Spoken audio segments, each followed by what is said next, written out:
اعوذ باللہ من الشیطان الرجیم بسم اللہ الرحمن الرحیم الطلاق مرتان فامساک بمعروف او تسریح باحسان صدق اللہ العظیم۔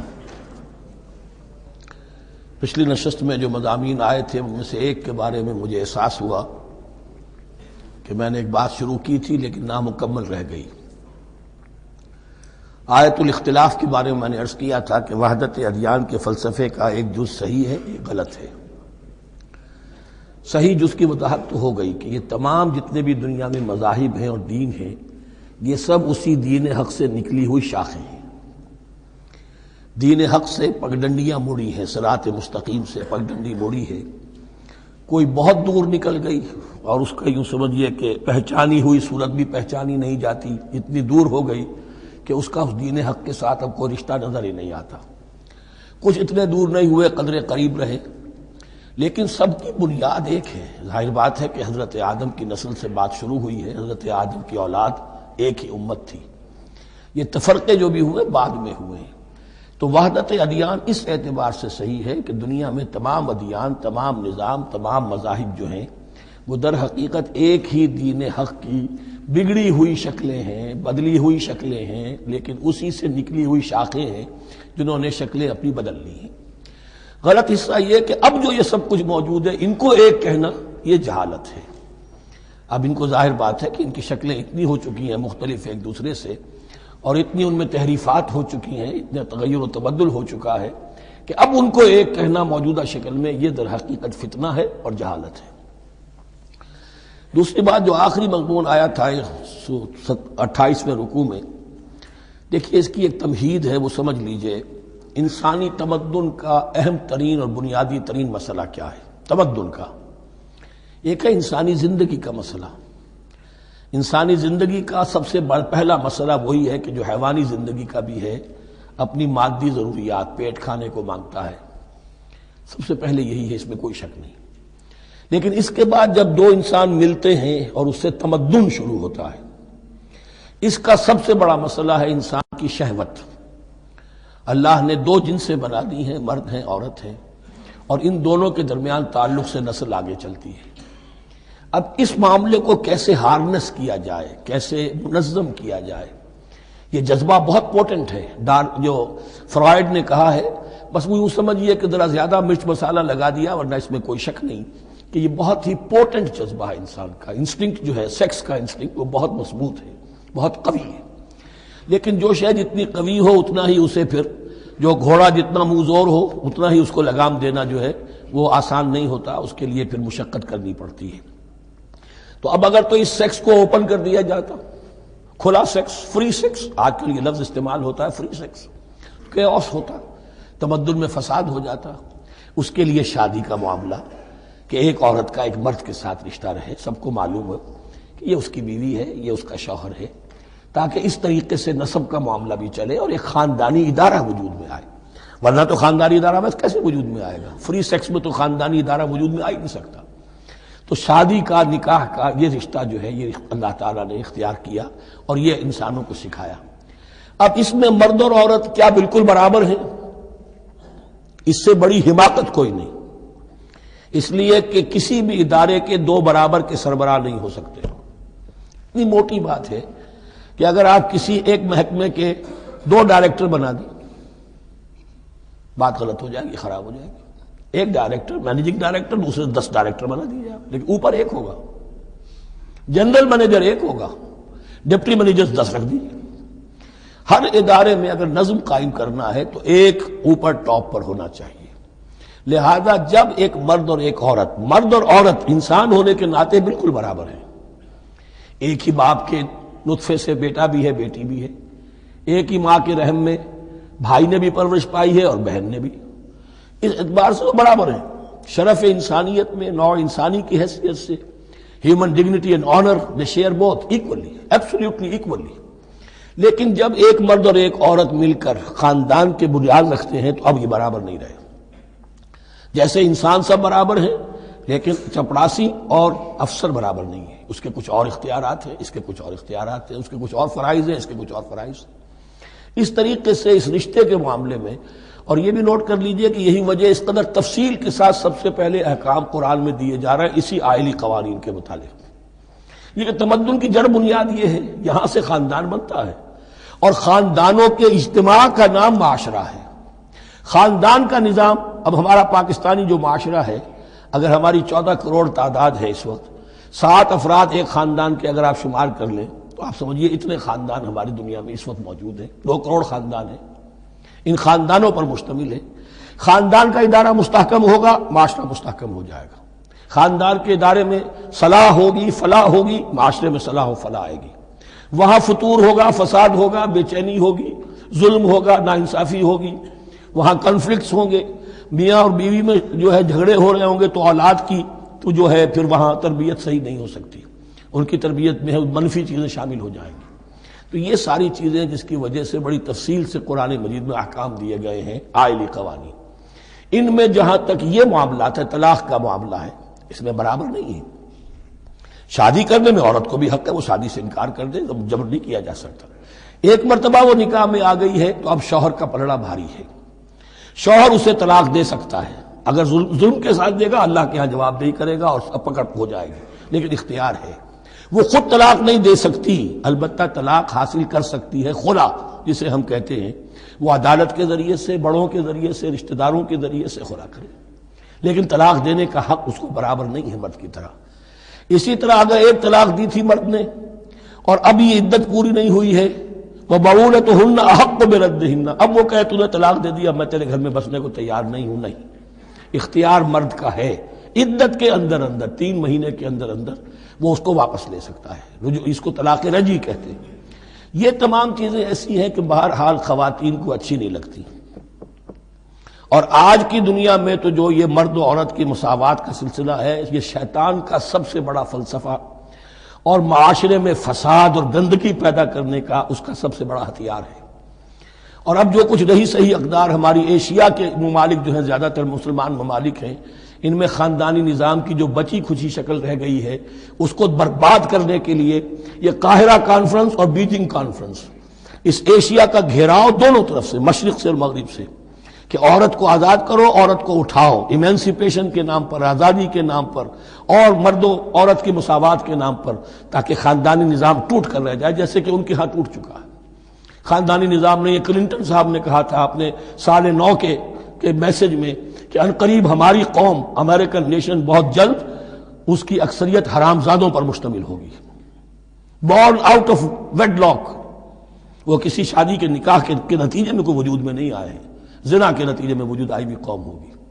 1 پیرنٹ فیملی رہ گئی ہے، ماں ہی باپ ہے اور وہی ماں ہے، اور وہ دونوں وہ جانتے ہی نہیں۔ اب وہاں بڑی ایک مہم اٹھ رہی ہے کہ ہر انسان کا حق ہے کہ اسے معلوم ہو کہ میرا باپ کون ہے۔ وہاں تو بہت سے لوگ پتہ ہی باپ کون ہے میرا، کیا پتہ۔ یہ تباہی ہے جو اس معاشرے پر آ چکی ہے، اور ہمارے ہاں بھی لوگ اسی معاشرے کی نقالی پر چل رہے ہیں۔ اور یہ نظریہ مساوات مرد و زن جو ہے یہ بہت ہی یوں سمجھیے کہ تابناک اور بہت اچھے الفاظ کے ساتھ سامنے آ رہا ہے۔ البتہ اس کا دوسرا رخ بھی ہے، اسلام نے عورت کو جو حقوق دیے ہیں بدقسمتی سے ہم مسلمانوں نے وہ بھی ان کو نہیں دیے۔ اس کی وجہ یہ ہے کہ ہمارے اوپر ہمارا ہانٹ کر رہا ہے ہمارا ہندوانہ پس منظر۔ ہندوؤں کے معاشرے میں عورت کی کوئی حیثیت نہیں، نہ اس کی وراثت کا حق ہے، نہ وہ بیوہ ہو جائے تو جینے کا حق تھا اس کو، وہ تو پھر ستی ہو جانا چاہیے اس کو، اس کے لیے تو زندگی کا حق بھی نہیں ہے، وراثت تو بہت دور کی بات رہی، کوئی پراپرٹی کا کوئی سوال نہیں، کسی طرح کی کوئی حیثیت نہیں، کوئی لیگل اینٹیٹی نہیں۔ لیکن ہم مسلمان تو ہو گئے، ہمارے آباء و اجداد، تربیت ہوئی نہیں، لہذا ہمارے اوپر وہی تصورات ہیں، عورت کو جو ہے پاؤں کی جوتی کی طرح سمجھنا۔ یہ جو کچھ ہم کر رہے ہیں ان کے جائز حقوق بھی انہیں نہیں دیتے، اس کے نتیجے میں ہم جو مغرب کا ہم پر حملہ ہے اس کو مؤثر کرنے میں گویا ہم مدد دے رہے ہیں۔ اگر ہم اپنی خواتین کو وہ حقوق نہیں دیں گے، اگر ان کے لیے جو اللہ نے جو مقرر کیا ہے وہ انہیں نہیں دیا جائے گا، تو ظاہر بات ہے کہ رد عمل میں پھر جو یہ نعرے ہیں اور بڑے خوشنما جو دعوت اٹھتی ہے وہ لازماً انہیں کھینچ کر لے جائے گی۔ تو اس طرح بھی خیال رکھیے، اور ہمارے ہاں دیندار گھرانوں میں خاص طور پر یہ بات ہوتی ہے، اس کو سمجھنا چاہیے کہ عورتوں کے کیا حقوق ہیں، ان کی دلجوئی کتنی کرنی چاہیے۔ حضور نے کیا فرمایا ہے؟ خیرکم خیرکم لأہلہ وانا خیر لأہلی، خیر منکم لأہلی، تم میں سے بہترین لوگ وہ جو اپنے گھر والوں کے لیے اچھے ہوں، بہترین لوگ وہ ہیں۔ ان کے حقوق کا لحاظ ہو، ان کے ساتھ سلوک ہو، ان کی دل جوئی ہو، ان کے احساسات کا بھی پاس کیا جائے۔ البتہ جہاں شریعت کا اور دین کا معاملہ آ جائے، نتھنگ ڈوئنگ، سیدھی سیدھی بات، یہ تلوار کی طرح آپ ننگے ہو جائیں اس وقت کہ یہ معاملہ دین کا ہے، اس میں میں تمہاری کوئی رعایت نہیں کر سکتا، ہاں میرے معاملات کے اندر جو بھی تم چاہو میں نرمی کروں گا، یہ ہو سکتا ہے۔ بس اس کو ذہن میں رکھیے، یہ کڑوی گولی ہے۔ وَلَهُنَّ مِثْلُ الَّذِي عَلَيْهِنَّ بِالْمَعْرُوفِ وَلِلرِّجَالِ عَلَيْهِنَّ دَرَجَةٌ۔ اب درمیان کے الفاظ کو تو جدید جو ہمارے ہیں دانشور وہ لے لیتے ہیں، اوپر کا نہیں دیکھتے کہ بَعُولَتُهُنَّ أَحَقُّ بِرَدِّهِنَّ، برابری کہاں رہی؟ شادی کرتے ہوئے برابری ہے، عورت کہہ سکتی میں شادی نہیں کرتی، شادی نہیں ہوگی، فصول برابری ہے، دونوں کی رضامندی سے شادی ہوگی، یہ برابری ہے۔ لیکن جب ایک مرتبہ بیوی بن گئی اب برابر نہیں ہے۔ اب یہ فلسفہ جا کر پوری طرح بیان ہوگا سورہ نساء میں، اور رجال قوامون علی النساء، یہ بات پھر وہاں آئے گی۔ اس کی تمہید ہے یہ کہ یہ کڑوی گولی ذرا خواتین کے حلق سے اترنی شروع ہو جائے۔ وَبَعُولَتُهُنَّ أَحَقُّ بِرَدِّهِنَّ، اور اسی طریقے سے وَلِلرِّجَالِ عَلَيْهِنَّ دَرَجَةٌ، البتہ اللہ نے جو ذمہ داریاں عورت کے حوالے کی ہیں، جس طرح کے اس کے فرائض ہیں ویسے ہی اس کے حقوق بھی ہیں، یہ ہے جو بات کہی جا رہی، لَهُنَّ مِثْلُ الَّذِي عَلَيْهِنَّ بِالْمَعْرُوفِ۔ اور یہ دنیا کا وہ اصول ہے کہ responsibilities and privileges they go together۔ کہیں آپ کا اگر ذمہ داری زیادہ تو حقوق اور اختیارات بھی زیادہ ہوں گے، ذمہ داری بہت ڈال دی، حقوق و اختیارات اتنے ہیں نہیں، آپ ذمہ داری ادا نہیں کر سکتے۔ جہاں ذمہ داری کم ہوگی وہاں حقوق و اختیارات بھی کم ہوں گے، یہ دونوں چیزیں پروپورشنیٹ چلتی ہیں۔ اب چلیے آگے، مجھے اندیشہ ہے کہ میں نے خاصا وقت اس میں لگا دیا۔ الطلاق مرتان، طلاق دو مرتبہ ہے، یعنی ایک شوہر کو دو مرتبہ طلاق دے کر اور رجوع کر لینے کا حق ہے۔ ایک دفعہ طلاق دی اور عدت کے اندر رجوع کر لیا، ٹھیک ہے، پھر طلاق دی اور عدت کے اندر رجوع کر لیا، ٹھیک ہے، تیسری مرتبہ طلاق دی اب رجوع نہیں کر سکتا۔ الطلاق مرتان، دو مرتبہ ہو سکتا ہے۔ فَإِمْسَاكٌ بِمَعْرُوفٍ أَوْ تَسْرِيحٌ بِإِحْسَانٍ، اب اس کے بعد فیصلہ کرو، یا تو روکو اس کو اپنے گھر میں تو وہ بھی نیکی کے ساتھ، بھلائی کے ساتھ، تنگ کرنے کے لیے نہیں، پریشان کرنے کے لیے نہیں، اور تسریح بِإِحْسَان، یا رخصت کر دینا ہے اچھے بھلے طریقے سے، بھلے مانسوں کی طرح، خوبصورتی کے ساتھ، روکو تو بھلائی کے لیے، اور اگر رخصت کرنا ہے تو خوبصورت انداز میں۔ وَلَا يَحِلُّ لَكُمْ أَن تَأْخُذُوا مِمَّا آتَيْتُمُوهُنَّ شَيْئًا، اور تمہارے لیے ہرگز جائز نہیں ہے کہ جو کچھ تم نے انہیں دیا تھا اس میں سے کچھ بھی واپس لو، جو بھی تم نے انہیں مہر دیا تھا اس میں سے کچھ واپس نہیں لے سکتے جب تم طلاق دے رہے ہو۔ ہاں اگر عورت طلاق مانگے تو اسے اپنے مہر میں سے کچھ چھوڑنا پڑے گا، یہ دوسری بات ہے، لیکن جب مرد طلاق دے رہا ہے تو پھر وہ نہیں روک اس کو اس میں سے جو بھی کچھ دیا ہو، یہاں تک کہ آیا ہے کہ اگرچہ تم نے ان کو احداہن قنطارا، سونے کے ڈھیر دیے ہوں، ان میں سے بھی کچھ نہیں لے سکتے واپس۔ وَلَا يَحِلُّ لَكُمْ أَن تَأْخُذُوا مِمَّا آتَيْتُمُوهُنَّ شَيْئًا إِلَّا أَن يَخَافَا أَن لَّا يُقِيمَا حُدُودَ اللَّهِ، البتہ اگر وہ دونوں یہ سمجھیں کہ ہم حدود اللہ کو قائم نہیں رکھ سکیں گے۔ مراد کیا ہے کہ فیملی لائف کے ضمن میں جو اللہ نے احکام دیے ہیں، جو آداب ہیں، جو ان کے مقاصد ہیں، وہ ہمارے مابین اتنی موافقت مزاجی نہیں ہے کہ ہم ساتھ چل سکیں۔ ایک عورت اگر یہ محسوس کرتی ہے فَإِنْ خِفْتُمْ أَلَّا يُقِيمَا حُدُودَ اللَّهِ فَلَا جُنَاحَ عَلَيْهِمَا فِيمَا افْتَدَتْ بِهِ، پھر اگر اس کا یہ خیال ہے کہ یہ نہیں رکھ سکیں گے تو پھر کوئی حرج نہیں ہے ان دونوں پر کہ جو کچھ دے دلا کر عورت فدیے میں اپنے آپ کو چھڑا لے، یعنی کہہ کہ ٹھیک ہے تم نے مجھے 10 لاکھ مہر دیا تھا، میں 5 لاکھ تمہیں واپس کرتی ہوں، یا تم نے 10 لاکھ کا میرا مہر رکھا تھا، میں خلا مانگ رہی ہوں، میں صرف 5 لاکھ کا تم سے تقاضا کرتی ہوں، اسے اپنے مہر میں سے کچھ چھوڑنا ہوگا، یہ فدیہ ہے۔ تلک حدود اللہ فلا تعتدوها، یہ اللہ کے حدود ہیں، ان سے تجاوز مت کرو۔ دیکھیے روزے وغیرہ کے ضمن میں فلا تقربوها، اور یہاں فلا تعتدوها، اس لیے کہ یہاں بڑے دھڑلے سے آدمی جو ہے وہ ان حدود کو پامال کر جاتے ہیں، قانون یہی رہ جاتا ہے، روح اس کی ختم ہو جاتی ہے۔ وَمَن يَتَعَدَّ حُدُودَ اللَّهِ فَأُولَٰئِكَ هُمُ الظَّالِمُونَ، اور جو اللہ کے حدود سے تجاوز کرتے ہیں وہی ظالم لوگ ہیں۔ فَإِن طَلَّقَهَا، اب اگر تیسری مرتبہ طلاق دے دی، اور طلاق مرتان تو ہو چکا نا، اس کے بارے میں سارے احکام آ گئے، لیکن اب اگر دے دی مراد ہے تیسری مرتبہ، فَإِن طَلَّقَهَا فَلَا تَحِلُّ لَهُ مِن بَعْدِ حَتَّىٰ تَنكِحَ زَوْجًا غَيْرَهُ، تو اب وہ اس کے لیے جائز نہیں ہوگی جب تک کہ وہ عورت کسی اور شوہر سے شادی نہ کرے، اس کو حلالہ کہتے ہیں۔ لیکن یہ حلالہ کروانا یا کرنا اور کسی کے ساتھ یہ معاہدہ کرنا تم شادی کر لو پھر طلاق دے دینا، اس پر لعنت فرمائی ہے، حضور نے لعنت فرمائی ہے۔ اور ہمارے ہاں علم میں آتی ہے، یہ بات سننے میں آتی ہے کہ بہت سے علماء نے اس کو دھندا بنا رکھا ہے۔ حلالہ مولوی مشہور ہیں مختلف شہروں کے اندر، فَإِن طَلَّقَهَا فَلَا تَحِلُّ لَهُ مِن بَعْدُ حَتَّى تَنكِحَ زَوْجًا غَيْرَهُ فَإِن طَلَّقَهَا، پھر اگر وہ بھی دوسری شادی کی دوسری جگہ پر، اس عورت نے اس شوہر سے بھی نہیں بنی، اس نے بھی طلاق دے دی، فَلَا جُنَاحَ عَلَيْهِمَا أَن يَتَرَاجَعَا، تو اب کوئی گناہ نہیں ہوگا ان دونوں پر کہ وہ رجوع کر لیں، پہلے سابق شوہر سے شادی کر لیں۔ یعنی عورت کو شاید عقل آ گئی ہو، کوئی اسی کی زیادتی تھی کہ پہلے شوہر کے ہاں بس نہیں سکی، اب دوسری مرتبہ کا تجربہ ہو گیا تو اس کے کان ہو گیا کہ کوئی غلطی میری ہی ہے، اب شاید دوبارہ وہ اپنے شوہر کی طرف، سابقہ شوہر کی طرف رجوع کرنا چاہے تو اس کی اجازت ہے۔ ان ظنا یقیما حدود اللہ، اگر ان کو یہ یقین ہو کہ وہ اللہ کے حدود کی پاسداری کر سکیں گے۔ اللہ کے حدود جو ہے احکام شریعت، ان کو بہرحال مد نظر رکھنا ہے اور فائق رکھنا ہے۔ وَتِلْكَ حُدُودُ اللَّهِ يُبَيِّنُهَا لِقَوْمٍ يَعْلَمُونَ، اور یہ وہ حدود ہیں اللہ کے جن کو وہ واضح کر رہا ہے، کھول کھول کر بیان کر رہا ہے ان لوگوں کے لیے کہ جو علم حاصل کرنا چاہیں۔ ترجمہ یہ ہوتا ہے عام طور پر جنہیں علم حاصل ہے، اصل میں کسی وقت فعل کو طلب فعل کے معنی میں استعمال کیا جاتا ہے عربی زبان میں، یعلمون جو جاننا چاہیں، جن کے اندر طلب ہے علم کی۔ وَإِذَا طَلَّقْتُمُ النِّسَاءَ فَبَلَغْنَ أَجَلَهُنَّ، تو جب تم لوگ اپنی بیویوں کو طلاق دو اور پھر وہ اپنی عدت پوری کر لیں، فَأَمْسِكُوهُنَّ بِمَعْرُوفٍ أَوْ سَرِّحُوهُنَّ بِمَعْرُوفٍ، تو اب چاہو تو روکو انہیں لیکن معروف طریقے سے، اور چاہو تو انہیں رخصت کر دو وہ بھی اچھے طریقے پر۔ وَلَا تُمْسِكُوهُنَّ ضِرَارًا لِتَعْتَدُوا، اور دیکھو ایسا نہ کرو کہ تم روکو انہیں تنگ کرنے کے لیے۔ اچھا ذرا اس کی میں اور خبر لوں گا رجوع کر کے، ذرا اگر تو طلاق ہو گئی تو آزاد ہو جائے گی، غصہ اتنا چڑھا ہوا ہے کہ ابھی وہ غصہ ٹھنڈا نہیں ہوا ہے، رجوع کر رہا ہے اس لیے کہ اسے اور پریشان کرو، اسے اور تکلیفیں پہنچاؤ۔ تو اب یہ کیا ہوا، قانون تو اجازت دے رہا ہے لیکن تم نے قانون کا مذاق اڑایا، تم نے اللہ کی دی ہوئی اس اجازت کا ناجائز استعمال کیا۔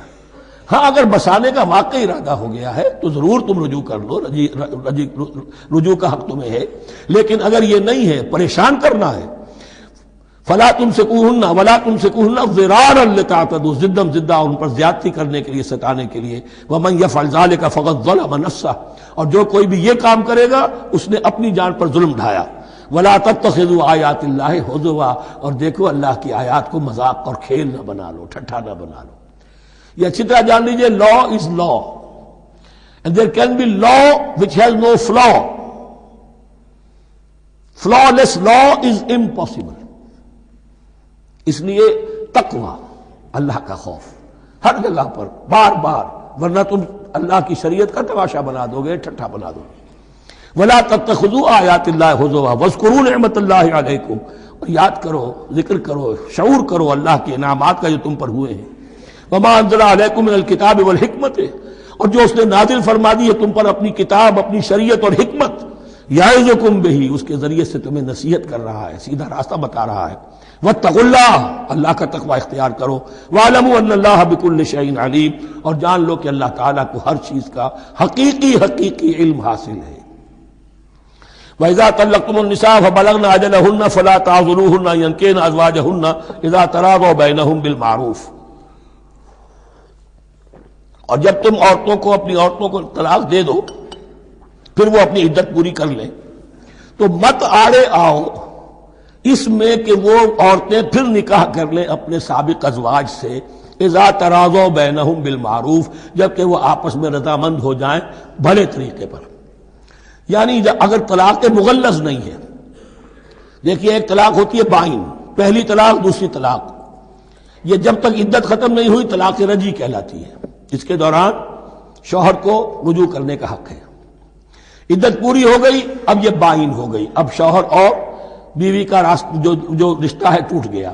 اب اگر نکاح ہوگا تو دوبارہ ہوگا، اس میں عورت کی مرضی کو دخل ہے۔ عدت کے اندر عورت کی مرضی کو دخل نہیں ہے، لیکن عدت کے بعد اب عورت کو اختیار ہے، اب تو نکاح ثانی ہوگا، سوائے طلاق مغلظ کے۔ تیسری طلاق اگر ہو گئی ہے تو پھر جب تک اس کا نکاح کسی اور سے نہ ہو جائے اور وہ بھی طلاق دے دے تو ان کے درمیان نکاح نہیں ہو سکتا۔ گویا کہ یہ دو طلاقوں کے بعد اگر پھر یہ لوگ جبکہ طلاق بائن ہو چکی ہو وہی عورت وہی مرد پھر نکاح کرنا چاہیں تو اب تم آڑے مت آؤ۔ ہوتا کیا ہے، عورت کے بھائی ہیں، اب انہیں غصہ چڑھا ہوا اس بدماش نے یہ کچھ کیا تھا، اس نے تمہیں ایسے ایسے ستایا تھا، اس نے یہ کیا تھا، اب تمہیں ہم شادی نہیں کرنے دیں گے اس کے ساتھ۔ نہیں، یہ کام تمہارا نہیں ہے۔ اگر وہ اذا تراضوا بینہم، اگر وہ باہم راضی ہو جائیں تو تم اب ان کے آڑے مت آؤ۔ بالمعروف ذالک یوعظ بہ من کان منکم یؤمن باللہ والیوم الآخر، یہ وہ چیزیں ہیں جن کی نصیحت کی جا رہی ہے تم میں سے ان کو جو واقعتاً ایمان رکھتے ہو اللہ پر اور یوم آخر پر۔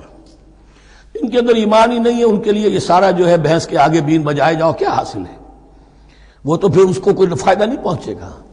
ذالک یوعظ بہ من کان منکم یؤمن باللہ والیوم الآخر ذالکم ازکی لکم واطہر، یہ طریقے جو ہیں تمہارے لیے زیادہ پاک ہیں، زیادہ عمدہ ہیں۔ واللہ یعلم وانتم لا تعلمون، اللہ جانتا ہے تم نہیں جانتے۔ اپنی عقل کو مقدم نہ رکھو، یہ اللہ کا علم ہے، اسی نے عورت کو بنایا، اسی نے مرد کو بنایا، اسے مرد بھی عزیز ہے عورت بھی عزیز ہے۔ الخلق عیال اللہ، حضور نے فرمایا تمام مخلوق اللہ کے کنبے کے مانند ہے۔ اللہ کو تو اپنا ہر انسان مرد ہو یا عورت ہو محبوب ہے، پسندیدہ ہے، اس کی تخلیق ہے، اس کا شاہکار ہے، لیکن یہ کہ وہ جانتا ہے کہ عورت کے کیا حقوق ہونے چاہیے، مرد کے کیا ہونے چاہیے۔ لہذا واللہ یعلم وانتم لا تعلمون والوالدات یرضعن اولادہن حولین کاملین، اور والداؤں کے لیے، ماؤں کے لیے ضروری ہے کہ وہ اپنی اولاد کو 2 سال دودھ پلائیں پورا۔ اور یہ خاص طور پر یہاں تذکرہ ہو رہا ہے جب طلاق کا مسئلہ ہو۔ اب طلاق ہو گئی، شوہر تو علیحدہ ہو گیا، شوہر کہتا ہے بھائی میرا بچہ تو میرا ہے، قانوناً تو اولاد شوہر کی ہوتی ہے، لیکن تم اسے دودھ پلاؤ، تو 2 سال تک وہ عورت انکار نہیں کر سکتی، دودھ پلائے گی۔ لمن اراد ان یتم الرضاعہ، جو شخص چاہے کہ یہ رضاعت پوری کروائے اپنی سابقہ مطلقہ بیوی سے۔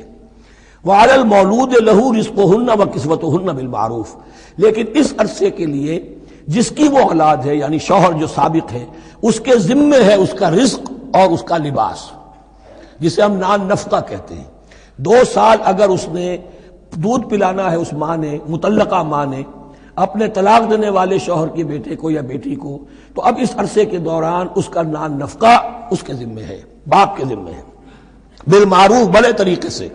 یعنی یہ کہ ایسا نہ ہو کہ ہے تو کروڑ پتی لیکن اب وہ اس کو بیوی کو مطلقہ کو وہ دینا چاہے نان نفقہ اپنی خادماؤں کی طرح کا، نہیں، وہ ہونا چاہیے معروف طریقے پر۔ لا تکلف نفس الا وسعها، کسی پر ذمہ داری نہیں ڈالی جاتی مگر اس کی وسعت کے مطابق۔ لا تضار والدۃ بولدہا، نہ تو تکلیف پہنچائی جائے والدہ کو اپنے بچے کی وجہ سے، ولا مولود لہ بولدہ، نہ جس کا وہ اولاد ہے، جس کا وہ بیٹا یا بیٹی ہے یعنی باپ، نہ اس کو تکلیف پہنچائی جائے۔ کوئی لا ضرر ولا ضرار، حضور کی حدیث ہے، دونوں کے ساتھ منصفانہ سلوک کیا جائے۔ وعلی الوارث مثل ذلک، اب فرض کیجئے وہ شخص جو تھا طلاق دینے والا وہ تو مر گیا، تو وارث کے ذمے، اس کا جو وارث ہے اس کے ذمے نان نفقہ رہے گا، اس کے اپنے مرحوم والد کی اگر اولاد اس کی کسی مطلقہ بیوی کے پاس ہے 2 سال تک دودھ پلانے کے لیے۔ فَإِنْ أَرَادَا فِصَالًا، اب یہ بھی ہو سکتا ہے کہ وہ دونوں جو ہے کہے کہ سب میں تو دودھ نہیں پلاتی، یا یہ کہ وہ شوہر چاہے ان تراض منہما، دونوں راضی ہو جائیں کہ میں دودھ نہیں پلواتی، آپ دودھ چھڑوا دیجئے۔ وتشاور، آپس میں رضامندی اور مشورے سے، فلا جناح علیہما، اس میں بھی کوئی حرج نہیں۔ اگر دودھ چھڑوانا چاہیں، وہ کسی اور سے دودھ پلوانا چاہتے ہیں، کوئی دایا رکھ لی ہے اس سے دودھ پلوانا چاہتا ہے، ٹھیک ہے، لیکن ہونا چاہیے جبر نہ ہو، ماں پر جبر نہ ہو۔ ان تراض منہما، دونوں کی رضامندی سے، وتشاور، اور مشورے سے، فلا جناح علیہما، تو پھر ان دونوں پر کوئی حرج نہیں ہے۔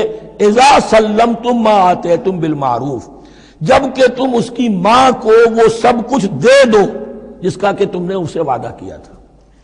یہ نہ ہو کہ نان نفقے کو بچانے کے لیے اب تم کہو درمیان میں کہ چھوڑو جی مجھے تو سستی عورت مل رہی ہے دودھ پلا سکتی ہے، نہیں جی کون سا؟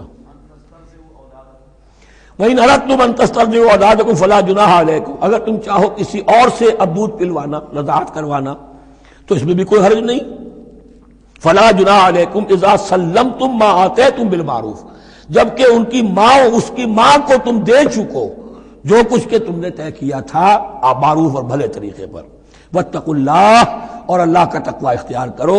واعلموا ان اللہ بما تعملون بصیر، اور جان لو کہ جو کچھ تم کر رہے ہو اللہ اسے دیکھ رہا ہے. والذین یتوفون منکم ویذرون ازواجا، اور وہ کہ جو تم میں سے وفات پا جائیں اور وہ چھوڑ جائیں بیویاں. یتربصن بانفسہن، اب یہ عدت جو تھی ایک تھی طلاق کی عدت، وہ 3 ماہواریاں آ جانا، 3 مہینے اندازن، اور ایک ہے جو فوت ہو گیا اور بیوہ کی عدت کیا ہے. والذین یتوفون، جو تم میں سے وفات دے دیے جائیں، منکم تم میں سے، ویذرون ازواجا، پیچھے بیویاں چھوڑ گئے ہوں، یتربصن بانفسہن 4 اشہر وعشرا، وہ روکے رکھیں اپنے نفسوں کو 4 مہینے اور 10 دن. 4 مہینے 10 دن تک ایک جو بیوہ عورت ہے وہ کوئی اور نکاح نہیں کر سکتی. 4 مہینے 10 دن. فَإِذَا بَلَغْنَ أَجَلَهُنَّ، اور جب وہ اپنی اس مدت تک پہنچ جائیں، یعنی پوری ہو گئی مدت عدت کی، فَلَا جُنَاحَ عَلَيْكُمْ فِي مَا فَعَلْنَ فِي أَنفُسِهِنَّ، تو تم پر کوئی گناہ نہیں ہے اس معاملے میں جو وہ اپنے بارے میں کریں. اب وہ آزاد ہے، نکاح کر سکتی ہے. اب تم روکنا چاہو ہماری ناک کٹ جائے گی، یہ بیوہ بیٹھ نہیں سکی، اس سے رہا نہیں گیا، نہیں، غلط بات، تمہارا کوئی اختیار نہیں. لا جناح علیکم فیما فعلن فی انفسہن بالمعروف، کرے نیک طریقے سے، بھلے طریقے سے، شریعت کے مطابق، قواعد شریعت کے مطابق، تو تمہارا اختیار نہیں ہے کہ روکو. واللہ بما تعملون خبیر، اور جو کچھ تم کر رہے ہو اللہ اس سے باخبر ہے. ولا جناح علیکم فیما عرضتم بہ من خطبۃ النساء واکننتم فی انفسکم، اب یہ انہی بیواؤں کا ذکر ہو رہا ہے. تم پر کوئی حرج نہیں ہے کہ جو تم اشارے میں کوئی بات اور پیغام دینا چاہو کسی بیوہ کو، اشارے کنائے میں، لیکن یہ کہ اس میں عدت کے دوران نکاح تو نہیں ہو سکتا. اشارے کنائے میں یہ کچھ بات کہی جا سکتی ہے کہ مجھے دلچسپی ہے، شاید میں کوئی بھی طریقہ اختیار کیا جائے. او اکننتم فی انفسکم، یا اپنے دلوں میں چھپائے رکھو، تو اللہ کو کوئی اعتراض نہیں. اس میں یہ کہ ظاہر بات ہے کہ ایک آدمی علم اللہ انکم ستذکرونہن، اللہ کے علم میں ہے تمہیں ان کا خیال تو آئے گا ہی. آخر یہ عورت تھی، بیوہ ہو گئی ہے، اب میں اس سے شادی کر سکتا ہوں، آپ کو رغبت ہے اس کی طرف نکاح کی، تو اب کوئی آدمی سوچے میرے دل میں خیال آ رہا ہے بیوہ کے بارے میں، میں تو گناہ گار ہو گیا، میرا دل گناہ گار ہو گیا، نہیں، یہ قانون فطرت ہے. علم اللہ انکم ستذکرونہن، اللہ کے علم میں ہے ان کا خیال تو تمہیں آئے گا ہی. ولیکن لا تواعدوہن سرا، لیکن ایسا نہ کرو کہ ان سے معاہدہ کر لو خفیہ خفیہ، طے ہو جائے، بات پکی ہو جائے. سرا الا ان تقولوا قولا معروفا، سوائے اس کے کہ کوئی معروف بات کہہ دی جائے جس سے انہیں اشارہ مل جائے، بس. ولا تعزموا عقدۃ النکاح حتی یبلغ الکتاب اجلہ، اور مت باندھو گراہ نکاح کی جب تک کہ قانون شریعت اپنی مدت پوری نہ کر لے، یعنی عدت جب تک پوری نہ ہو جائے. اب یہاں دیکھیے حتی یبلغ الکتاب، کتاب سے مراد شریعت، قانون شریعت. کتاب سے مراد یہاں کیا ہے کہ جو بھی قانون آ چکا ہے کتاب کے اندر، 4 مہینے 10 دن کے بعد نکاح اس سے پہلے نہیں ہوگا. وَاعْلَمُوا أَنَّ اللَّهَ يَعْلَمُ مَا فِي أَنفُسِكُمْ فَاحْذَرُوهُ، اور جان لو کہ اللہ خوب جانتا ہے جو تمہارے دلوں میں ہے، پس اس سے ڈرو، اس کی پکڑ سے بچو. وَاعْلَمُوا أَنَّ اللَّهَ غَفُورٌ حَلِيمٌ، اور یہ بھی جان لو اللہ غفور بھی ہے، بخشنے والا بھی ہے. وہ خطا ہو گئی ہے، استغفار کرو، توبہ کرو، اللہ معاف فرمائے گا. اور حلیم ہے، وہ فوراً نہیں پکڑتا بلکہ ڈھیل دیتا ہے، مہلت دیتا ہے، اگر چاہو تو تم توبہ کر لو. لا جناح علیکم ان طلقتم النساء ما لم تمسوهن او تفرضوا لهن فریضہ، تم پر کوئی گناہ نہیں ہے کہ تم ایسی بیویوں کو طلاق دے دو کہ جن کو نہ تو تم نے اب تک چھوا ہو اور نہ ان کے لیے مہر مقرر کیا ہو. یہ ہو جاتا تھا نکاح جو ہے بچپن میں بھی کر دیے جاتے تھے، لیکن ابھی کوئی نوبت نہیں آئی ہے، نکاح تو ہو گیا لیکن نہ کوئی مہر مقرر ہوا ہے، نہ کوئی ان کی ملاقات ہوئی ہے. تو اگر ایسا کرو گے تو تم طلاق دے سکتے ہو. وَمَتِّعُوهُنَّ، لیکن شرافت کا تقاضا یہ ہے کہ جو لڑکی تم سے منسوب رہی ہے، اب اگر وہ رشتہ توڑ رہے ہو تو اسے کچھ دے دلا کر، اسے کچھ نہ کچھ متاع، کچھ سامان دنیاوی دے کر. مَتِّعُوهُنَّ عَلَى الْمُوسِعِ قَدَرُهُ وَعَلَى الْمُقْتِرِ قَدَرُهُ، جو وسعت والا ہے، جس کو کشائش حاصل ہے، غنی ہے، وہ اپنی حیثیت کے مطابق، اور جو تنگ دست ہے وہ اپنی حیثیت کے مطابق. متاعًا بالمعروف، اور یہ ساز و سامان دینا جو ہے یہ بھی بھلے انداز میں ہو، ایسا نہ ہو جو خیرات دی جا رہی ہو. حق حقا علی المحسنین، یہ حق ہے محسنین پر.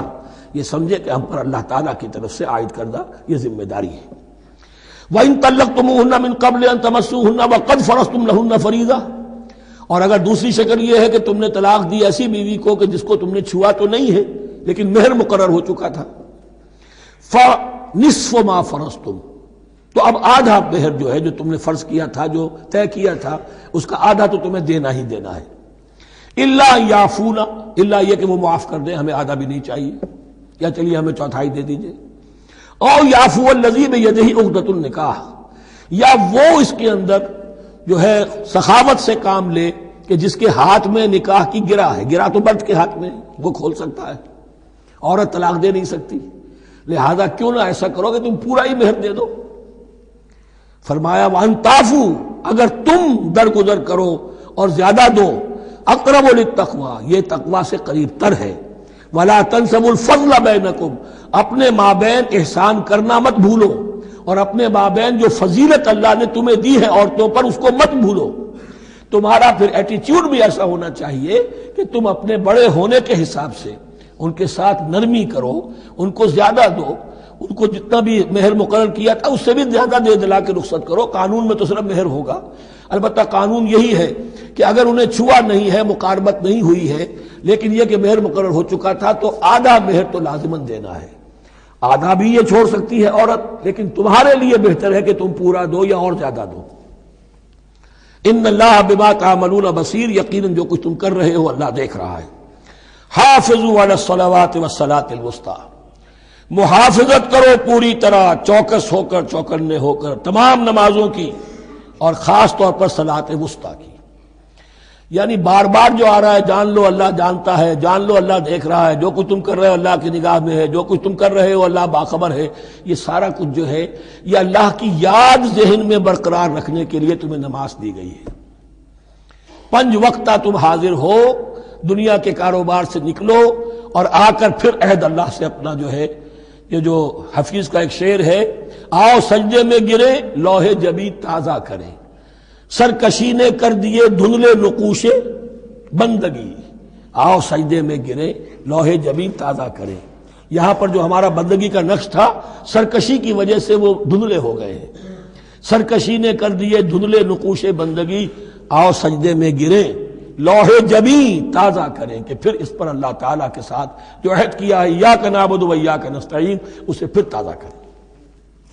حافظوا علی الصلوات والصلاۃ الوسطی، صلاۃ وسطیٰ کے بارے میں بہت سے اقوال ہیں، لیکن عام طور پر اس سے مراد عصر کی نماز لی گئی ہے. دن میں 2 نمازیں اس سے پہلے ہیں، فجر ہے، ظہر ہے، 2 پھر بعد میں ہے، مغرب ہے، عشاء ہے. وقوموا للہ قانتین، اور کھڑے ہوا کرو اللہ کے سامنے پورے ادب کے ساتھ. یعنی ایک تو رکوع ہے جس میں جھکنا ہے، سجدہ ہے جھکنے کی انتہا ہے، قیام بھی قنوت کے ساتھ ہو، معلوم ہو کہ ایک بندہ اپنے آقا کے سامنے کھڑا ہے. اس کے کھڑے ہونے کے انداز میں بھی معلوم ہو کہ تواضع ہے، عجز ہے. فَإِنْ خِفْتُمْ فَرِجَالًا أَوْ رُكْبَانًا، اور اگر تم خوف کی حالت میں ہو تو چاہے پیادہ چلتے ہوئے، سفر کرتے ہوئے، دشمن پیچھا کر رہا ہے، آپ کہیں جا رہے ہیں تو چاہے اب رکیں گے نماز پڑھیں گے تو وہ تعاقب میں قریب آ جائے گا، تو رجالن چلتے ہوئے، یا کہیں جلدی جانا ہے اور وہاں پر ابھی فوری طور پر حملہ کرنا ہے تو اس میں یہ ہے کہ جنگ کی حالت میں یہ رعایتیں ہیں. چلتے ہوئے اور رکبانہ یا سوار ہونے کی حالت میں بھی نماز پڑھی جا سکتی ہے. فَإِذَا أَمِنْتُمْ، لیکن پھر جب امن میں ہو جاؤ، فَاذْكُرُوا اللَّهَ كَمَا عَلَّمَكُمْ، پھر اللہ کو یاد کرو جیسے کہ تمہیں اس نے سکھایا ہے. کس نے سکھایا ہے؟ محمد الرسول اللہ نے. صلو کما رأیتمونی اصلی، نماز پڑھو جیسے کہ تم مجھے دیکھتے ہو میں نماز پڑھتا ہوں. وہ ہے اللہ کا سکھایا ہوا. اس لیے کہ یہ بھی ثابت ہے روایات سے کہ حضرت جبرائیل نے آ کر حضور کو نماز پڑھائی ہے، 2 دن پڑھائی ہے. ایک دن 5 نمازیں اول وقت میں پڑھائیں، دوسرے دن 5 نمازیں آخری وقت میں پڑھائیں، اور بتا دیا کہ ان نمازوں کا وقت ان اوقات کے دوران ہے. تو معلم جو ہے حضور کے نماز کے معاملے میں حضرت جبرائیل ہے، اور اب حضور جو ہے پوری امت کے لیے معلم ہے. فَإِذَا أَمِنْتُمْ فَاذْكُرُوا اللَّهَ كَمَا عَلَّمَكُمْ مَا لَمْ تَكُونُوا تَعْلَمُونَ، جو کہ تم نہیں جانتے تھے اللہ نے تمہیں سکھایا ہے. وَالَّذِينَ يُتَوَفَّوْنَ مِنْكُمْ وَيَذَرُونَ أَزْوَاجًا، اور پھر دوبارہ لوٹ کر معاملہ آ رہا ہے بیواؤں کا، اور جو لوگ تم میں سے وفات دے دیے جائیں اور وہ چھوڑ جائیں پیچھے بیویاں. وصیۃ لازواجہم متاعا الی الحول غیر اخراج، تو ان کی بیویوں کے لیے وصیت لازماً، اپنی بیویوں کے لیے وصیت لازماً کریں 1 سال تک کے لیے نان نفقے کی، اور بغیر اس کے کہ انہیں گھروں سے نکالا جائے۔ اب یوں سمجھیے اس کو، ایک شخص فوت ہوا، 4 بیویاں ہیں، ایک کے ہاں اولاد تھی، بیٹا تو اسی کا ہے، باقی 3 تو اس کی جو ہیں سوتیلی مائیں ہیں۔ ایک ماں کو تو وہ اپنی ماں سمجھ کر اس کی خدمت کرے گا، باقی 3 کو لائبلٹی سمجھے گا۔ تو فرمایا ایسا نہ ہو کہ فوراً نکال دو کہ جاؤ اپنا راستہ لو، جس سے تمہاری شادی تھی وہ گیا۔ 1 سال کے لیے انہیں گھر سے نہ نکالا جائے اور ان کا نان نفقہ دیا جائے۔ لیکن یہ بھی اصل میں تھا وصیت کا، جب یہ جو قانون آئے گا وراثت کا تو اس سے پہلے کے لیے، جیسے کہ والدین کے لیے کہا گیا تھا وصیت کرو، ایسے بیویوں کے لیے بھی کرو۔ جب ان کا حق آ گیا، اس لیے کہ شوہر مر گیا ہے تو بیوی کا حق ہے اس کی وراثت میں، بیوی مر گئی ہے شوہر کا حق ہے اس کی وراثت میں، تو وہ تو وراثت کے اندر حق معین ہو گیا، تو اب یہ وصیت کی ضرورت نہیں۔ اور اسی طرح 1 سال کا نفقہ نہیں ہے، اب نفقہ جو ہے وہ صرف عدت کے دوران کا ہے، جو ہم اس سے پہلے پڑھ چکے ہیں۔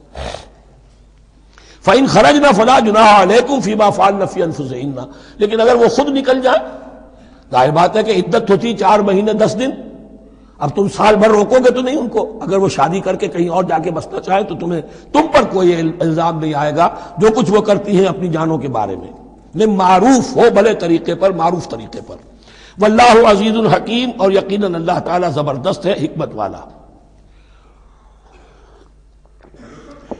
وللمطلقات متاع بالمعروف، اسی طرح مطلقات کے لیے بھی ساز و سامان زندگی کی ضروریات ہے معروف طریقے پر، حقا علی المتقین، لیکن یہ ہے عدت کے وقت تک کے لیے۔ اسی معاملے میں شاہبانو کیس میں ایک جو فیصلہ دیا تھا یہ کلکتہ ہائی کورٹ نے، اس پر پھر ہندوستان میں ایجیٹیشن ہوا۔ اس نے یہ فیصلہ دیا تھا کہ کوئی مسلمان اپنی بیوی کو طلاق دے دے تو اب وہ بیوی اگر تو دوسری شادی کر لے تب تو بات دوسری ہے، ورنہ جب تک زندہ رہے گی اس طلاق دینے والے پر اس کا نان نفقہ جو ہے رہے گا پوری زندگی تک۔ اس پر مسلمانوں نے کہا، بھارت کے مسلمانوں نے، یہ ہماری شریعت میں دخل اندازی ہے، شریعت نے صرف عدت تک کا حق رکھا ہے مطلقہ کے لیے، تم ساری زندگی کہاں سے لا رہے ہو۔ پھر وہ فساد ہوا، پھر بہت سے لوگوں نے جانیں دیں، پھر جو ہے ایجیٹیشن ہوا، لیکن پھر راجیو گاندھی کو گھٹنے ٹیکنے پڑے، اور پھر قانون بنا دیا گیا بھارت میں کہ کوئی عدالت ہندوستان کی including supreme court of India مسلمانوں کے آئلی قوانین میں دخل نہیں دے سکتی۔ میں سلام کیا کرتا ہوں مسلمانان بھارت کو، ہمارے ہاں ایک ڈکٹیٹر نے، فوجی ڈکٹیٹر نے آئلی قوانین بنائے جنہیں سنیوں نے، شیعوں نے، اہل حدیث نے، بریلویوں نے، دیوبندیوں نے اور جماعت اسلامی کی ٹاپ کی قیادت سب نے یہ کہا کہ یہ غلط قوانین ہیں، اور وہ آج تک چل رہے ہیں۔ ایک اور ملٹری عامر 11 برس تک یہاں پر لمن الملک اليوم، میرے لیے ہے بادشاہی، میں ہوں مقتدر اعلیٰ، مقتدر قادر مطلق، یہ کہتا ہوا چلا گیا اور اس قوانین کو جو کا تو برقرار رکھا ہے۔ اسی پر بھی میں نے شورا سے استعفیٰ دیا تھا ان کے، لیکن مسلمانوں نے وہاں پر یہ بات بھی نہیں ہونے دی کہ جب قرآن شریعت کا حکم جو ہے وہ یہ ہے کہ مطلقہ کو عدت تک کے لیے نان نفقہ ہے تو ساری زندگی کا کوئی معاملہ نہیں۔ کذالک یبین اللہ لکم آیاتہ لعلکم تعقلون، اسی طرح اللہ تعالیٰ تمہارے لیے اپنی آیات کو واضح کر رہا ہے تاکہ تم عقل سے کام لو اور سمجھو۔ اب جو 2 رکوع اگلے آ رہے ہیں یہ بڑے اہم ہیں اس اعتبار سے کہ یہ تاریخ بنی اسرائیل کا غزوہ بدر ہے جس کا تذکرہ ہوگا۔ میں ایک بات آپ کو بنی اسرائیل کی تاریخ کی بتا چکا ہوں کہ جب حضرت موسیٰ کے انتقال کے بعد یوشع ابن نون کی سرکردگی میں انہوں نے جہاد کیا، قتال کیا تو فلسطین فتح ہو گیا، لیکن انہوں نے چھوٹی چھوٹی حکومتیں 12 بنا لی اور آپس میں لڑتے بھی رہے۔ لیکن 300 برس کے بعد پھر صورتحال پیدا ہوئی، وہ واقعہ ہوگا جو اب سامنے آ رہا ہے کہ جب ان کے اوپر دنیا تنگ ہو گئی، آس پاس کے جو کافر اور مشرک لوگ تھے انہوں نے انہیں دبا لیا، بہت سو کو ان کے گھروں سے، ان کے ملکوں سے نکال دیا، تو پھر تنگ آ کر انہوں نے کہا اس وقت کے نبی سے کہ ہمارے لیے کوئی بادشاہ بنا دیجئے، سپہ سالار بنا دیجئے، اب ہم اللہ کی راہ میں جنگ کریں گے۔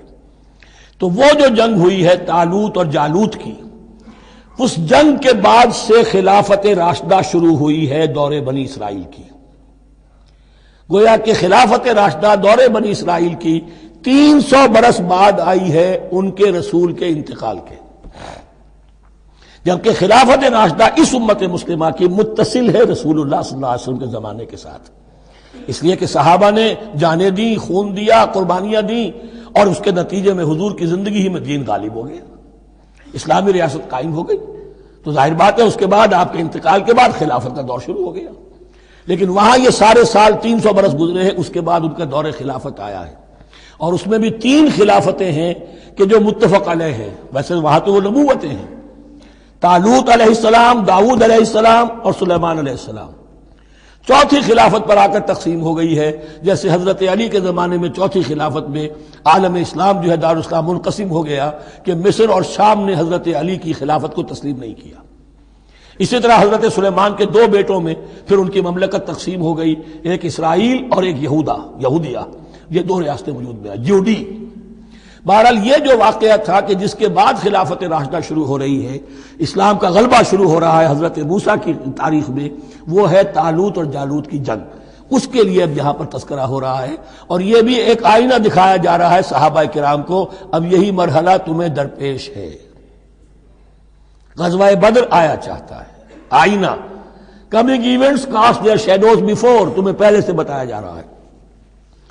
الم تر الی الذین خرجوا من دیارہم، کیا تم لوگوں نے غور نہیں کیا، کیا تم نے غور نہیں کیا ان لوگوں کے حال پر کہ جو نکل گئے اپنے گھروں سے، وہم الوف، جبکہ وہ ہزاروں کی تعداد میں تھے، حذر الموت، موت سے ڈر کی وجہ سے، یعنی جب کفار اور مشرکین نے غلبہ کر لیا ان پر اور بہت سے ملکوں سے یہ بھاگے اپنے ملک چھوڑ کر، فقال لهم اللہ موتوا، تو اللہ نے ان سے کہا کہ مر جاؤ، ثم احیاہم، پھر انہیں زندہ کیا۔ یہاں یہ بھی ہو سکتا ہے مراد کہ فی الواقع یہ عمل ہوا ہو، اور یہ بھی مراد ہو سکتا ہے جیسے قوم مر جاتی ہے لیکن پھر اس کا نشأت ثانیہ ہو جاتی ہے، پھر اللہ نے ان کے اندر ایک جذبہ پیدا کر دیا، یعنی یہاں پر مرنا اور احیاء جو ہے وہ معنوی ہو، روحانی ہو، اخلاقی ہو، وہ بالفعل جسدی نہ ہو، لیکن اللہ کے اختیار سے باہر نہیں، اس کی قدرت میں ہے، سب کو مار کر بھی دوبارہ جلا سکتا ہے۔ ان اللہ لذو فضل علی الناس ولکن اکثر الناس لا یشکرون، اور یقیناً اللہ تعالیٰ تو اپنے بندوں پر بڑا فضل کرتا ہے، لیکن اکثر لوگ جو ہے شکر نہیں کرتے، ناقدری کرتے ہیں اللہ کے احسانات کی۔ لیکن اب وہ غزوہ بدر جو ہے ان کا سابقہ امت مسلمہ کا، اس کا حال بیان کرنے سے پہلے مسلمانوں سے گفتگو ہو رہی، اس لیے کہ ہے تو ساری ان کے لیے، ان کی ہدایت کے لیے۔ تاریخ بیان کرنا قرآن کا مقصد نہیں ہے، تاریخ کی کتاب نہیں ہے یہ، تو جو پروسیس آف ریولوشن چل رہا تھا، جو جد و جہد تھی، جو تحریک تھی محمد رسول اللہ کی، جس مرحلے میں سے وہ تحریک گزر رہی ہے، اسی مرحلے کی مناسبت سے سابقہ تاریخ سے بھی واقعات لائے جا رہے ہیں، اور اسی کی مناسبت سے وہ جو بھی وقتی احکام ہیں وہ دیے جا رہے ہیں۔ وَقَاتِلُوا فِي سَبِيلِ اللَّهِ وَاعْلَمُوا أَنَّ اللَّهَ سَمِيعٌ عَلِيمٌ، اور جنگ کرو اللہ کے راستے میں، اور جان لو اللہ تعالیٰ سب کچھ سننے والا اور جاننے والا ہے۔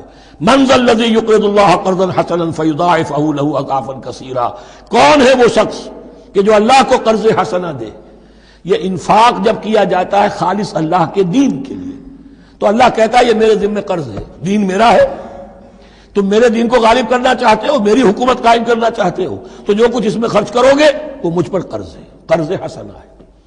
من ذا الذی یقرض اللہ قرضا حسنا فیضاعفہ لہ، تو اللہ اس کو اس کے لیے بڑھاتا رہے، دگنا کرتا رہے، اضعافا کثیرا، دگنا چوگنا، بہت گنا۔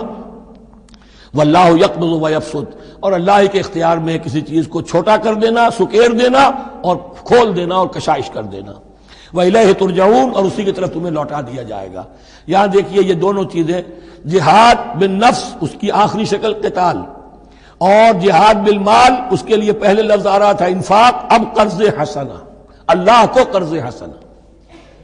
الم تر الی الملأ من بنی اسرائیل من بعد موسیٰ، کیا تم نے غور نہیں کیا موسیٰ کے بعد بنی اسرائیل کے سرداروں پر، ملا من بعد موسیٰ، اذ قالوا لنبی لہم، جبکہ انہوں نے اپنے نبی سے کہا، یہ تو میں آپ کو حدیث سنا چکا ہوں، کوئی وقت ایسا نہیں گزرا حضرت موسیٰ کے بعد کہ نبی کوئی نہ کوئی موجود نہ رہا ہو، حضرت عیسیٰ تک۔ اس زمانے کے جو نبی تھے ان سے انہوں نے کہا لَهُمْ مُبَعَثْ لَنَا مَلِكًا نُقَاتِلْ فِي سَبِيلِ اللَّهِ، اب ہمارے لیے کوئی بادشاہ مقرر کر دیجئے تاکہ ہم اللہ کی راہ میں قتال کریں، جنگ کریں۔ یہاں بادشاہ سے مراد ہے جو سپہ سالار ہو، نبی ہے تو ظاہر بات ہے کہ نبی کا رتبہ تو بلند رہے گا، لیکن نبی کے تابع ہو کر کوئی شخص کہ جو جنگ کی سپہ سالاری کر سکے اس کو نامزد کر دیجئے۔ قَالَ هَلْ عَصَيْتُمْ إِن كُتِبَ عَلَيْكُمُ الْقِتَالُ أَلَّا تُقَاتِلُوا، جو نبی تھے، یہ سیموئیل نبی تھے، سموئیل، یہ آپ اولڈ ٹیسٹمنٹ میں پڑھیں گے، سیموئیل نبی، انہوں نے کہا کہ اس کا بھی اندیشہ ہے کہ جب جنگ فرض کر دی جائے اللہ تو قاتلوا، پھر تم جنگ نہ کرو، یعنی ابھی تو بڑے تمہارے دعوے ہیں، بہادری دکھا رہے ہو، بڑا جوش و خروش ہے، کہیں ایسا تو نہیں ہوگا کہ ادھر سے میں اللہ تعالیٰ سے اجازت بھی لوں جنگ کی اور تمہارے لیے کوئی سپہ سالار یا بادشاہ بھی بنا دوں اور پھر تم جنگ سے کنی کترا جاؤ۔ قالوا وما لنا الا نقاتل فی سبیل اللہ، ان کا کیسے ممکن ہے کہ ہم اللہ کی راہ میں قتال نہ کریں؟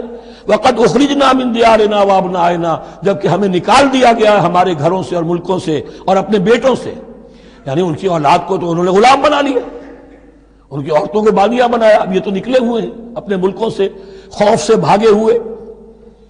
فلما كتب علیہم القتال، تو جب ان پر وہ جنگ فرض کر دی گئی، تولوا الا قلیلا منہم، تو پیٹھ پھیر گئے سب کے سب سوائے کچھ لوگوں کے۔ یہ گویا کہ تنبیہ کی جا رہی ہے، مسلمانوں تم بھی بہت کہتے رہے ہو کہ حضور ہمیں جنگ کی اجازت ملنی چاہیے، ہم کب تک یہ ظلم سہیں گے، لیکن ایسا نہ ہو دیکھو اب جب جنگ کا حکم آئے، اب پڑھ چکے ہم وہ آیت کتب علیکم القتال وہو کرہ لکم، اب اچھی نہیں لگ رہی جنگ، جان تو پیاری ہے، تو اب دکھا دیا گیا وہاں بھی یہ ہوا۔ واللہ علیم بالظالمین، اور اللہ ایسے ظالموں سے خوب باخبر ہے۔ وقال لهم نبیہم، اور ان سے کہا ان کے نبی نے، ان اللہ قد بعث لکم طالوت ملکا، تمہارے لیے اللہ تعالیٰ نے طالوت کو بادشاہ مقرر کیا ہے۔ ان کا نام تورات میں آیا ہے سول یا ساؤل، SAUL۔ اب یہ سمجھ میں نہیں آتا، ہو سکتا ہے کہ اصل نام ساؤل ہو، لیکن چونکہ وہ بہت قداور تھے، طول قداور، اس لیے ان کا ایک صفاتی نام ہو طالوت۔ قرآن مجید نے صفاتی نام لیا ہے کہ وہ بہت قداور تھے۔ قالوا انا یکون له الملک علینا، اب انہوں نے کہا کیسے ہو سکتا ہے کہ اسے بادشاہت ملے ہمارے اوپر، ونحن احق بالملک منہ، ہمیں زیادہ حق حاصل ہے اس کے مقابلے میں کہ ہمیں بادشاہی دی جائے۔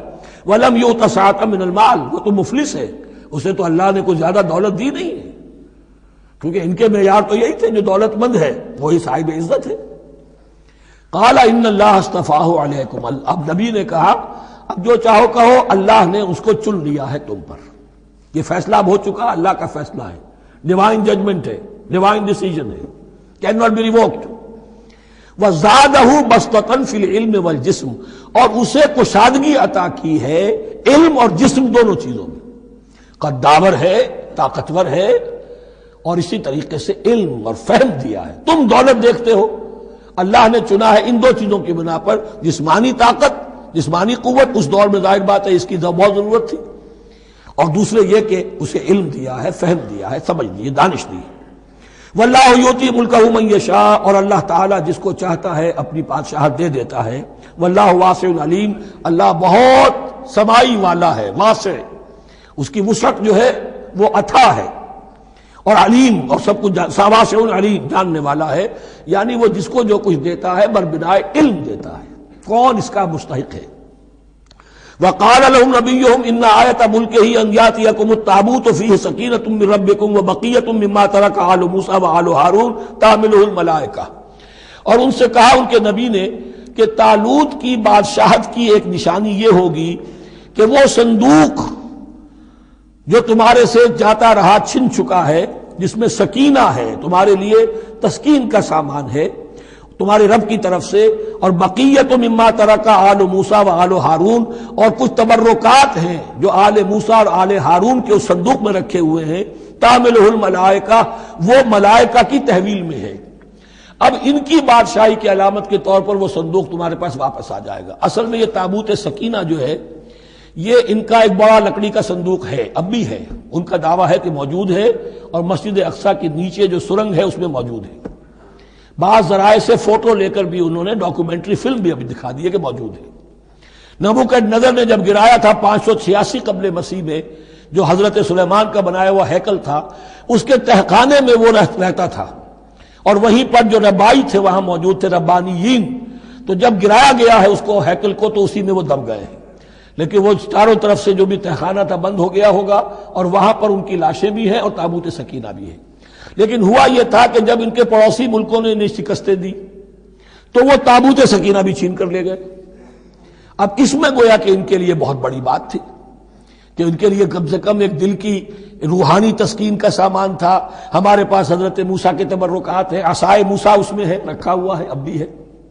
اسی طریقے سے اس میں وہ جو جن تختیوں پر تورات لکھی ہوئی دی گئی تھی حضرت موسیٰ کو، وہ موجود ہے ان کے کہنے کے مطابق، اب بھی ہے.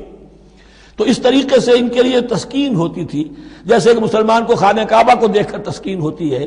تو فرمایا اس میں تمہارے لیے سکینت بھی ہے اور تمہارے آل موسیٰ اور آل ہارون کے تبرکات بھی ہیں. تحملہ الملائکہ، اس وقت وہ ملائکہ کی تحویل میں ہوا یہ کہ جہاں وہ تابوت لے گئے ان کے دشمن، وہاں پلیگ آ گئی. انہوں نے سمجھا کوئی نحوست ہے اس کے اندر جس کی وجہ سے پلیگ آ گئی ہے. انہوں نے ایک چھکڑے کے اوپر اس کو رکھا اور بیلوں کو ہانک دیا، جاؤ جدھر جانا ہے. تو حضرت سموئیل نے ان سے کہا کہ طالوت کا اللہ کی طرف سے نامزد کیے جانا ایک علامت اس کی یہ ہوگی کہ وہ تمہارے تسکین کا سامان جو تم سے چھن گیا تھا ان کے عہد عمارت میں یا ان کے عہد ملوکیت میں تمہیں واپس مل جائے گا، اور وہ فرشتوں کی تحویل میں ہے. تو ایک روز وہ چھکڑا جو ہے وہ لیے ہوئے وہ تابوت ان کے ہاں پہنچ گیا.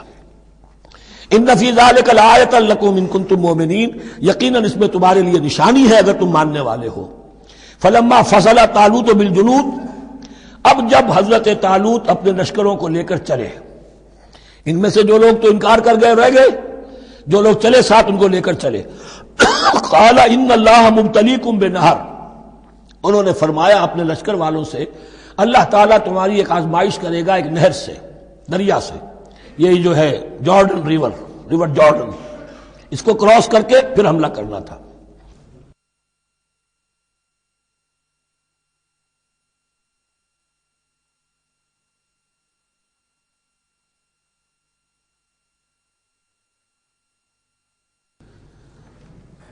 بسم اللہ اولہ وآخرہ. فلما فصل طالوت بالجنود، تو جب طالوت اپنے لشکروں کو لے کر چلے، قال ان اللہ مبتلیکم بنہر، تو انہوں نے کہا کہ اللہ تعالیٰ تمہاری آزمائش کرے گا ایک دریا سے، یعنی دریائے اردن. فمن شرب منہ فلیس منی، جو اس میں سے پیٹ بھر کر پانی پیے گا وہ مجھ میں سے نہیں ہے. ومن لم یطعمہ فانہ منی، جو اس میں سے پانی نہیں پیے گا وہ میرا ساتھی ہے.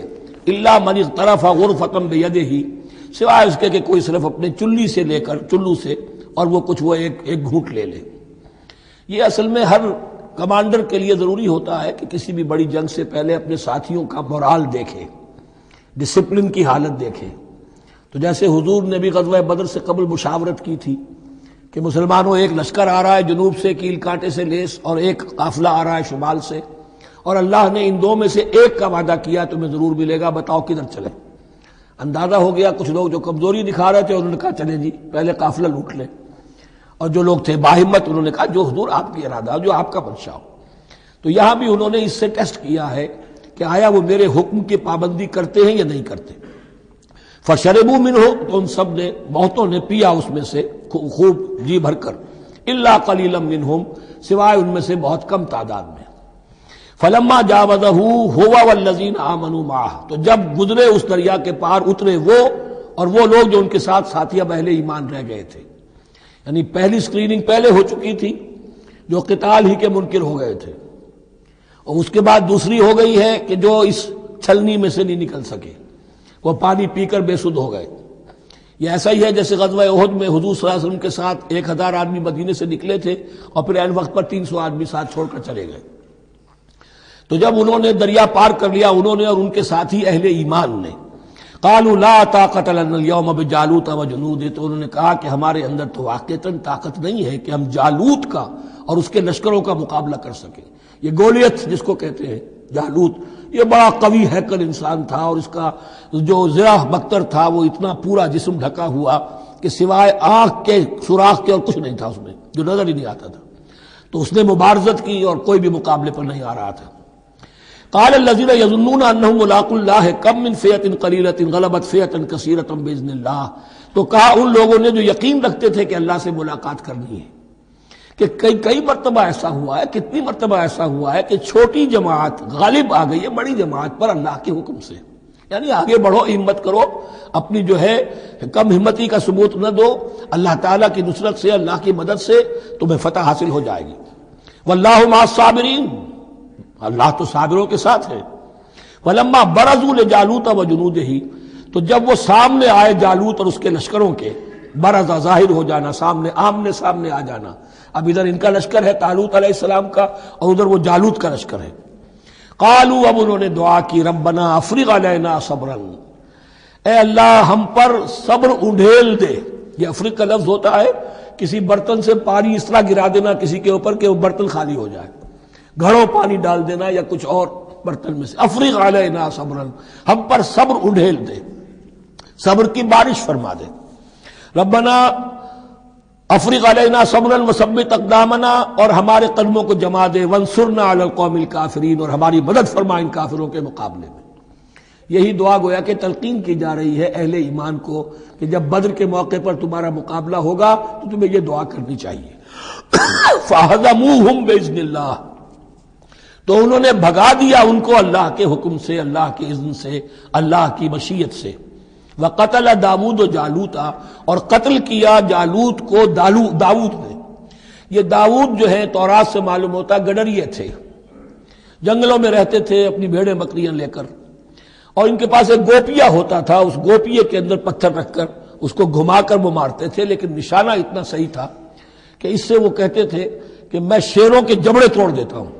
جب کبھی شیر آتے ہیں میرے بھیڑوں بکریوں کے گلوں پر حملے کے لیے، تو جب وہ آ گئے اتفاق سے، جب لشکر آمنے سامنے تھے، ادھر جالوت للکار رہا ہے آئے کوئی میرے مقابلے میں، ادھر سب کے سب سہمے کھڑے ہیں، کوئی آگے نہیں نکل رہا، تو حضرت طالوت آئے، یہ حضرت داؤد آ گئے اتفاقاً۔ کہا معلوم ہوا کیا سچویشن ہے، یہ ہے کہ اچھا ٹھیک ہے، میں اس غیر مختون کا میں معاملہ کرتا ہوں، اس لیے کہ یہ ان کے یہاں سب سے بڑی گالی تھی۔ حضرت ابراہیم کی ملت میں ہے ختنہ، اور یہ جو کفار اور مشرک تھے ان کے ہاں ختنہ نہیں تھی، تو نامختون ہونا ان کے ہاں یہ سب سے بڑی گالی تھی۔ اس نامختون کا پھر جو ہے میں اس کو کیفر کردار تک پہنچاؤں گا، میرے پاس یہ گوپیا ہے اور میں تو شیروں کے جبڑے توڑ دیا کرتا ہوں۔ انہوں نے پھر وہ پتھر رکھ کر اور گھمایا ہے، اور سیدھا وہ آنکھ کے سوراخ سے اس کے بھیجے کے اندر اتر گیا، اور اس طریقے سے قتل داود و جالوتا، داود نے جالوت کو قتل کیا، اور اللہ تعالیٰ نے پھر ان کو جو براتیں عطا کیے، وَآتَاهُ اللَّهُ الْمُلْكَ وَالْحِكْمَةَ وَعَلَّمَهُ مِمَّا يَشَاءُ۔ ایک تو یہ کہ طالوت علیہ السلام نے اپنی بیٹی کا نکاح ان سے کر دیا، داماد ہو گئے، اور پھر انہی کو وارث بنایا، یہ بادشاہ ہوئے۔ اللہ نے ان کو ہی ملک دیا، حکومت دی، بادشاہت دی، اور حکمت بھی دی، نبوت بھی دی، یہ دونوں اعتبارات سے ان کو اللہ تعالیٰ نے سرفراز فرمایا۔ وَعَلَّمَهُ مِمَّا يَشَاءُ، اور پھر اسے سکھایا جو کچھ کہ اللہ نے چاہا۔ وَلَوْلَا دَفْعُ اللَّهِ النَّاسَ بَعْضَهُمْ بِبَعْضٍ، اور اگر اس طریقے سے اللہ ایک گروہ کو دوسرے کے ذریعے سے دفع نہ کرتا رہے، زمین میں فساد ہوتا ہے تو اللہ تعالیٰ کو شکل ایسی پیدا کرتا ہے کہ کسی اور گروہ کو سامنے لا کر مفسدوں کا خاتمہ کرتا ہے۔ اگر ایسا نہ ہوتا، وَلَوْلَا دَفْعُ اللَّهِ النَّاسَ بَعْضَهُمْ بِبَعْضٍ لَفَسَدَتِ الْأَرْضُ، تو زمین میں فساد ہی فساد پھیل گیا ہوتا۔ اللہ تعالیٰ نے ان جنگوں کے ذریعے سے ہر بڑا فرعون جو آتا، ہر فرعون راموسا، اللہ تعالیٰ نے کوئی نہ کوئی اس کے لیے علاج تجویز کیا ہوا ہے۔ وَلَوْلَا دَفْعُ اللَّهِ النَّاسَ بَعْضَهُمْ بِبَعْضٍ لفسدت الارض ولكن اللہ ذو فضل علی العالمین، لیکن اللہ تعالیٰ تو تمام جہانوں پر بڑا فضل کرنے والا ہے۔ تلک آیات اللہ نتلوها علیک بالحق، یہ اللہ کی آیات ہیں جو ہم پڑھ کر آپ کو سنا رہے ہیں حق کے ساتھ۔ یہ قول گویا کہ حضرت جبرائیل کی طرف منسوب ہوگا، یہ اللہ کی آیات ہیں اے مسلمانوں، اے محمد صلی اللہ علیہ وسلم، جو ہم آپ کو سنا رہے ہیں حق کے ساتھ۔ وَإِنَّكَ لَمِنَ الْمُرْسَلِينَ، اور یقیناً اے محمد صلی اللہ علیہ وسلم آپ رسولوں میں سے ہیں۔ تِلْكَ الرُّسُلُ فَضَّلْنَا بَعْضَهُمْ عَلَى بَعْضٍ، ایک بہت اہم قانون بیان ہو رہا ہے، ان رسولوں میں سے ہم نے بعض کو بعض پر فضیلت دی ہے۔ یہ میں پہلے بیان کر چکا ہوں کل، تفریق بین الرسل کفر ہے، تفضیل یہ قرآن سے ثابت ہے، کوئی افضل ہے اور کوئی مفضول ہے، کسی کو کسی اعتبار سے فضیلت ہے، کسی کو کسی اور اعتبار سے فضیلت، جزوی فضیلت ہے مختلف لوگوں کی ہو سکتی ہے، کلی فضیلت تمام انبیاء اور رسول پر محمد الرسول اللہ کو حاصل ہے۔ تلک الرسل فضلنا بعضهم علی بعض منهم من کلم اللہ، ان میں سے وہ بھی تھے جن سے اللہ نے کلام فرمایا، حضرت موسیٰ علیہ السلام۔ ورفع بعضهم درجات، اور بعضوں کے اور کسی اعتبار سے درجات بڑھا دیے. وآتینا عیسی ابن مریم، اور ہم نے عیسیٰ ابن مریم کو البینات بڑے کھلے معجزے دیے. وأیدناہ بروح القدس، اور ان کی مدد فرمائی حضرت جبرائیل کے ساتھ. وَلَوْ شَاءَ اللَّهُ مَا اقْتَتَلَ الَّذِينَ مِن بَعْدِهِمْ مِن بَعْدِ مَا جَاءَتْهُمُ الْبَيِّنَاتُ، لیکن اللہ چاہتا تو یہ آپس میں نہ لڑتے جھگڑتے، نہ یہودیوں کی آپس میں جنگیں ہوتی، نہ یہودیوں اور نصرانیوں کی ہوتی، نہ نصرانیوں کے فرقے ایک دوسرے سے لڑتے. وَلَوْ شَاءَ اللَّهُ مَا اقْتَتَلَ الَّذِينَ مِن بَعْدِهِمْ مِن بَعْدِ مَا جَاءَتْهُمُ الْبَيِّنَاتُ، اس کے بعد کہ ان کے پاس واضح تعلیمات آ چکی تھیں. وَلَٰكِنِ اخْتَلَفُوا، لیکن انہوں نے اختلاف کیا. فَمِنْهُم مَّنْ آمَنَ وَمِنْهُم مَّنْ كَفَرَ، ان میں وہ بھی ہیں جو ایمان لے آئیں گے اور ان میں وہ بھی ہیں جو کفر پر اڑ گئے ہیں. وَلَوْ شَاءَ اللَّهُ مَا اقْتَتَلُوا، اگر اللہ چاہتا ان پر لازم کر دیتا، یعنی جبرن تکوینی طور پر، تو اختلاف نہ کرتے، جھگڑتے نہ. وَلَٰكِنَّ اللَّهَ يَفْعَلُ مَا يُرِيدُ، لیکن اللہ تو کرتا ہے جو چاہتا ہے.